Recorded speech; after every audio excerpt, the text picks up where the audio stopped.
She had been waiting for this moment for a long time, and now, finally, it had arrived. Holding her head up high, she took a deep breath, ready to meet her fate.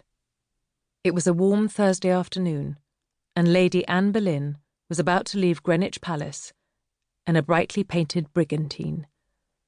Surrounded by her ladies-in-waiting and accompanied by around 100 similar vessels, all garnished with banners and standards, Anne had never felt, nor looked, more resplendent in her life.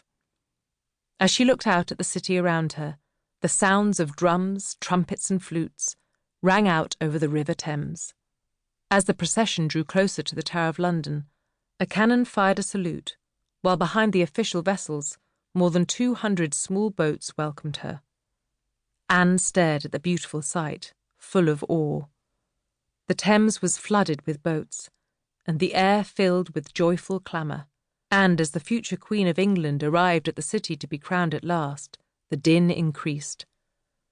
Despite her enemies claiming she had been rejected by the people, their presence as Anne arrived in the city proved the contrary. She did have support among the Londoners, for now, at least.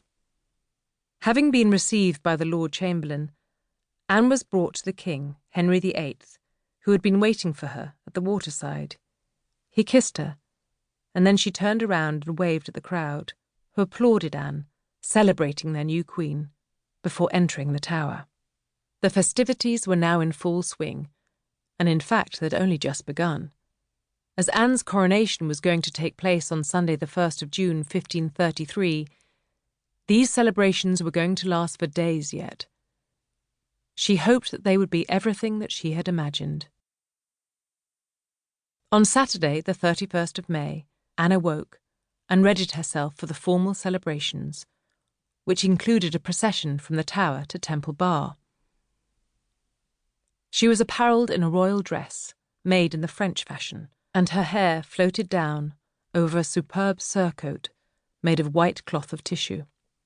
She also wore a coif, complete with a circlet of rich stones, including rubies and diamonds.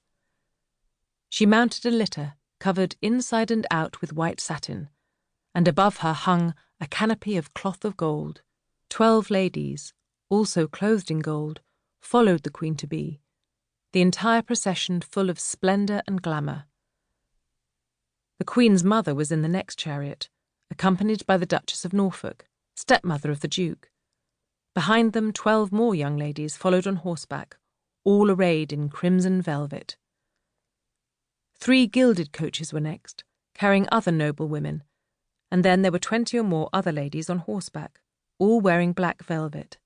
The Duke of Suffolk, acting as constable for the day, the Lord William Howard, Great Marshal, and Great Chamberlain, and his brother Thomas Howard, Duke of Norfolk, were all escorted by esquires, wearing bonnet furred with ermines. They were followed closely by Jean de Dentville, Ambassador of France, who had by his side Thomas Cranmer, the Archbishop of Canterbury, the Venetian ambassador being accompanied by the Chancellor, while behind them were many bishops and other great English lords. It was as though all the great men of Europe had descended on London in celebration of Lady Anne. Along the streets, which were covered with tapestries and cloth of gold for the occasion, a vast crowd gathered to see the grand procession moving towards Westminster Hall, where a festive banquet was to take place. Tomorrow would be the big day.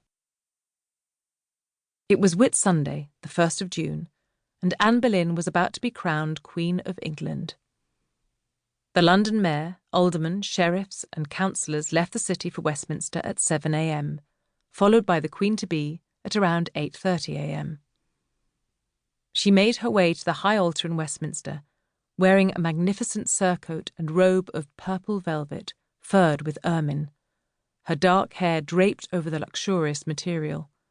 Her train was carried by the old Duchess of Norfolk, and as Anne walked toward the high altar, many ladies followed behind her. Once at the altar, she was met by Thomas Cranmer, Archbishop of Canterbury, who presented her with St. Edward's crown, the centrepiece of the famously heavy crown jewels.